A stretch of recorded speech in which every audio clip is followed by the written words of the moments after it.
appropriate. If there are allegations of domestic abuse, the judge may ask questions on your behalf so that you don't have to ask one another questions directly. If your ex is asking you questions directly, try hard not to get involved in an argument with them and just to respond to the questions that they're asking you calmly. While you give evidence, you'll usually be asked to sit at a table or in a witness box like this. Before you begin, you'll be asked to swear an oath on a holy book or to affirm if you're not religious. Affirming just means that you're solemnly promising to tell the truth. When you start to give your evidence, you'll need to confirm your name and address. If you need to keep your address confidential from the other person in the case, you can complete a C8 form at the court instead, asking the court not to disclose your address. All the evidence will be recorded on tape or in the magistrate's court by the legal advisor taking notes. You'll usually have a jug of water and a glass on the table when giving evidence. Don't be afraid to pause and pour yourself a drink if your throat gets dry. Here are a few pointers for when you are giving your evidence.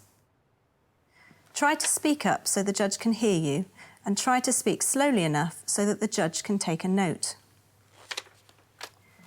Try really hard to listen to the whole question before jumping in with an answer, and try to answer the question that you've been asked rather than using it as an opportunity to make a speech.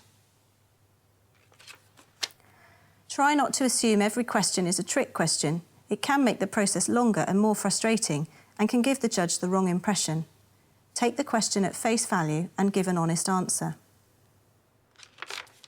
If you need a break to go to the loo or you just need a breather, say so. Sometimes the questions are too complicated or unclear.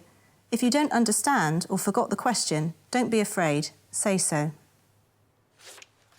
Don't get annoyed if a lawyer asks you questions that you don't agree with. That's the point of the process, and they're only doing their job. View these questions as an opportunity for you to explain why you don't agree or why they're wrong.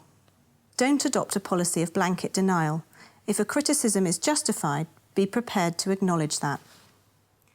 If you don't accept the evidence that someone has put in their witness statement or their report, you'll need to ask them questions to show the judge why their evidence should be put to one side. And we call this cross-examination.